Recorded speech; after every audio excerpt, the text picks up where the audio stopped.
So the area of Bordeaux is the biggest we have in the world. Yep. It's very, very big. We have 5,500 chateaus producing wine. Chateau, I know that you know perfectly French. So you know that chateau means castle. We don't have 5,000 castles, of course. Chateau means winery, wine estate in Bordeaux. So they produce grapes, they process the grapes, they bottle at the estate. It's an obligation. Whenever you have the word chateau in a Bordeaux wine, it means they produce from A to Z on the spot. 5,000, there are many. And we have from hero to zero, okay? Every the area is divided in three parts by the two big rivers we have. The Garonne River, the one that flows in front of Bordeaux. The Dordogne River that we will see before getting to the area of Saint-Emilion.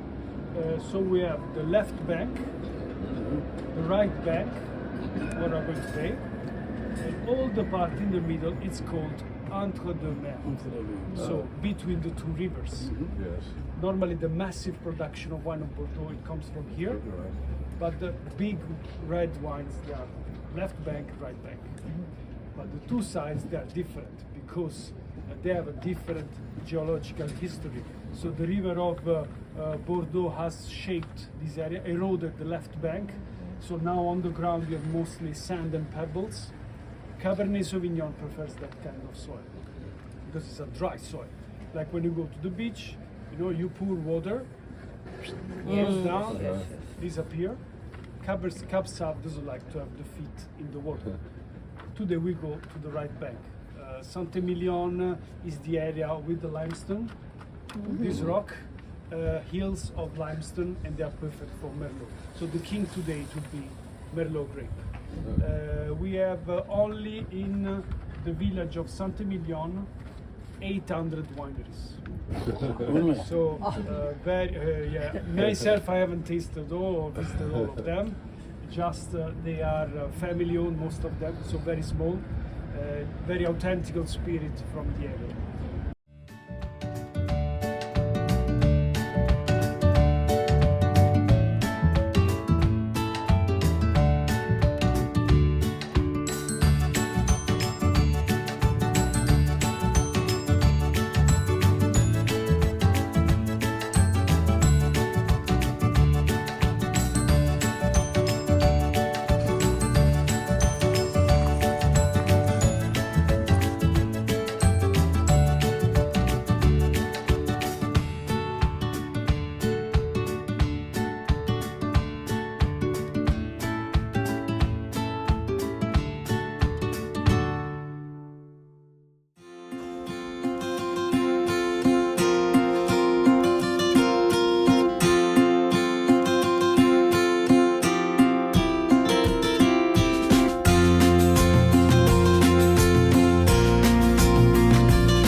today. I was very impressed by how cold it was, so that you all started drinking wine at 12:05. I hope that means you're going to be a brilliant audience. Now, I'm Kate Moss. I'm the founder and director of the Women's Prize for Fiction, Women's Prize for Non-Fiction, and you know that we're here to celebrate the very best writing by women in English from all over the world, and soon it will be the shortlist readings of both the 29th Women's Prize for Fiction and the first Women's Prize for Non-Fiction. But before that, I have the best job in showbiz, which is interviewing a legend. Now, most people would be happy with just having the book published, or it being out in the world or being published in other countries. There are very few authors who have created a character that steps out of the pages of the book into the world. We're talking about Shakespeare, Hamlet. We are talking about Dickens, the Artful Dodger and Fagin. We are talking about Conan Doyle and Sherlock Holmes, and of course my favourite, Miss Marple, and the creation of the brilliant author who's about to come to the stage, Bridget Jones. Helen Fielding, of course, is the creator of Bridget Jones. Bridget burst into our lives from a column in the newspaper, The Independent and The Telegraph, and Bridget Jones' Diary was published in 1996, The Edge of Reason's 1999, and an amazing novel, which I know you all have read, 2013, called Mad About the Boy, which is about to be a film that will be out next year. Bridget Jones' Diary was named in 2007 as one of the 10 novels defining the 20th century. So that's not too shabby, is it? And 2019, the BBC said it was of the top 100 most inspiring novels. Ladies and gentlemen, welcome Helen Fielding.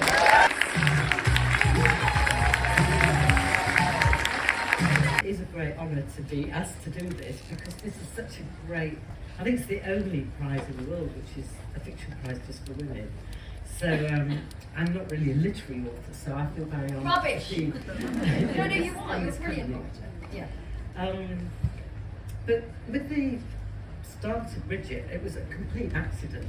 I wanted to be a literary author. I'd written a book set in Africa, and I was working on the political desk of the Independent, trying to be a serious political journalist.